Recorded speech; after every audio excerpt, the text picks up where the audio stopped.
others as a pioneer. Two, a person who carries out a path-breaking work. A person who makes things happen. Can we get crystal clear on our identity? Someone that serves as a pattern of behavior to be imitated. Living epistle. A person who comes before another of the same kind. A person who makes a new track record through a wild country. Not many people want to go through wild countries.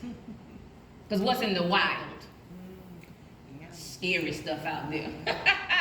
A person who by means of travel searches out new information or discovery. Somebody has to go out and tell us about the big grapes. Caleb and Joshua, come on. The leader in a particular field, especially a person who does a particular thing before anyone else does. So maybe you don't have the blueprint and you are questioning yourself, and it's okay because you're a trailblazer. It's what we do. Inc.com says trailblazers don't just see a need in the market, they create new markets and they forge their own paths to get there. Their outside vision tells them where they need to go. And as I was reading that, I thought about Jesus. He said, I must needs to go to Samaria. He's the master of the one. Lady sitting there at the well. It's somebody here that I need to talk to. I need to realign their life with my purpose. Yes. And as we think about being a trailblazer, you will not be understood. But more often than not, you will be misunderstood. Can you get comfortable and rooted and grounded in the fact that they're not going to understand your genetic makeup in the spirit? I remember being criticized and picked on from the time I was a child to the time I was an adult. I can still hear the kids picking carrot legs. But do you know I love my carrot legs? They take me all across the US of A. So we talked about labels earlier, and I'm so glad I stripped myself of those labels. I want to talk about a trailblazer named Michelle Hoskins. She's known as the syrup queen. She took a 150-year-old recipe, ladies, that her grandmother left behind and took it to the marketplace. Now, she envisioned her syrup being placed in a Denny's. And she contacted the office to find out if she could speak to the CEO every single Monday, 10:30 a.m. for 2 years. How consistent are you as a trailblazer? 2 years, every single Monday morning at 10:30 a.m. Persistence pays big dividends. Let me hear you say it out loud. Persistence pays big dividends. Where the money resides, let me tell you. One day, the word got to the CEO, and he says, why have you not spoken to this lady? He rebuked them. So he arranged for someone to meet her in North Carolina.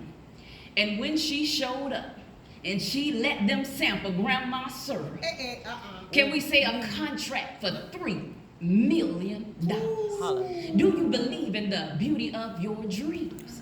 Eleanor Roosevelt said the future belongs to those who believe in the beauty of their dreams. And that's what we do as trailblazers. We believe when no one else believes.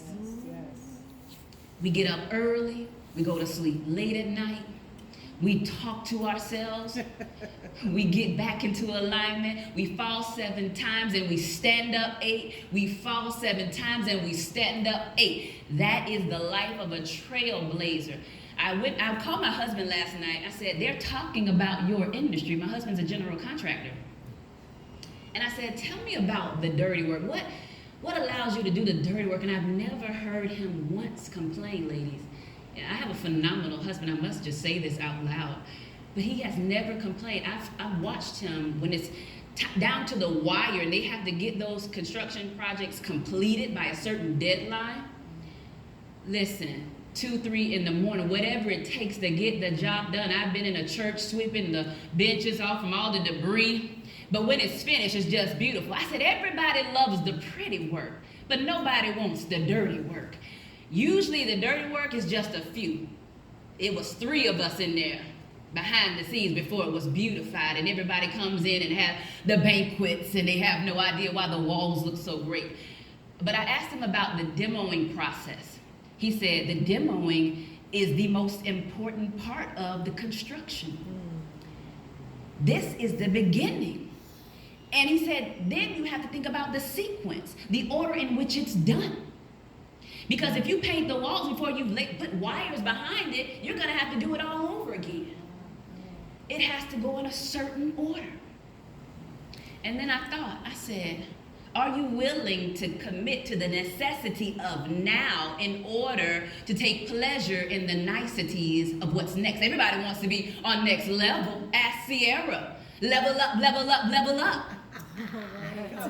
But who wants to get up early and work? A woman at work. It's not sexy. Our hair is up. There's probably no makeup on. Some what? Tennis sneakers?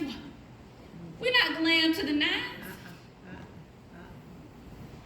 So Michelle Hoskin, I want you to remember her, the syrup queen, as an example.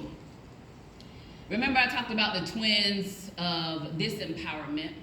I'm going to give an example of what I'm talking about, how the enemy will use it to paralyze your progress. Who remembers Maya Angelou? How could we not? I mean, the voice of a century. But before Maya Angelou began to use that voice, even discover the voice, Maya Angelou was raped at the age of 7 by her mother's boyfriend. And when she told the truth, used this voice, what happened? A relative ends up killing the man. And so she takes on this limiting belief that my voice kills. And she went silent for 5 years. Did not speak a word, mute. But in that space, she took space for her. She discovered a love for knowledge. My goodness, it makes sense why she's so prolific, because no one saw the laying of the foundation for 5 years, going deep within. So when she spoke, people listened. Yes. I want you to know that the detour does not have to be the final destination.